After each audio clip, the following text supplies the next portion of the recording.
নমস্কার, আমি অমৃতা। একটা রবি ঠাকুরের কবিতা পাঠ করে শোনাচ্ছি।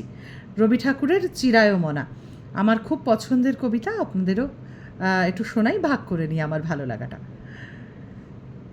যেমন আছো তেমনি এসো, আর করো না সাজ। বেনি না হয় এলিয়ে রবে, সিথি না হয় বাঁকা হবে, নাইবা হলো পত্র লেখায় সকল কারুকাজ। কাঁচুল যদি শিথিল থাকে, নাইকো তাহে লাজ। যেমন আছো তেমনি এসো, আর করো না সাজ। এসো দ্রুত চরণ দুটি তৃণের পরে ফেলে, ভয় করো না অলক্ত রাগ, মুছে যদি মুছিয়া যাক।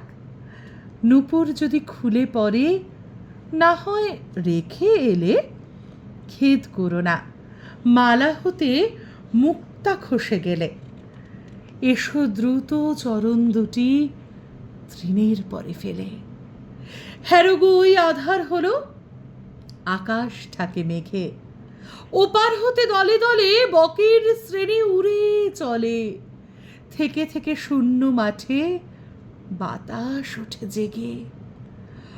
ওই রে গ্রামের গোষ্ঠ মুখে ধেনুরা ধায় বেগে।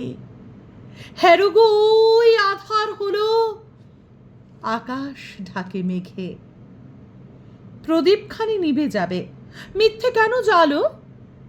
কে দেখতে পায় চোখের কাছে কাজল আছে কি না আছে? তরল তবু সজল দিঠি মেঘের যে কালো। আঁখির পাতা যেমন আছে তেমনি থাকাই ভালো। কাজল দিতে প্রদীপখানি মিথ্যে কেন জ্বালো? এসো হেসে সহজ বেশে, আর করো না সাজ। গাঁথা যদি না হয় মালা, ক্ষতি তাহে নাই গো বালা।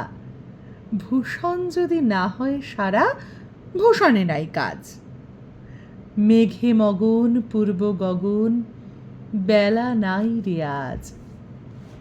এসো হেসে সহজ বেশে, নাই বা হলো সাজ। যদি ভালো লাগে আমার কবিতা পাঠ, তাহলে অবশ্যই আমার চ্যানেলটা সাবস্ক্রাইব করুন এবং বেল আইকনটা অবশ্যই প্রেস করবেন, যাতে কবিতা আরও আরও আরও আপনাদের কাছে পর্যন্ত পৌঁছে দিতে পারি। আর অবশ্যই যদি আমার সাথে আমার কবিতা ভালো লাগে, কমেন্টে নিশ্চয়ই জানাবেন, খারাপ লাগাটাও জানাবেন। আর অবশ্যই যদি শিখতে চান তাহলে যোগাযোগ করবেন আমার ইনবক্সে। ধন্যবাদ সকলকে, নমস্কার।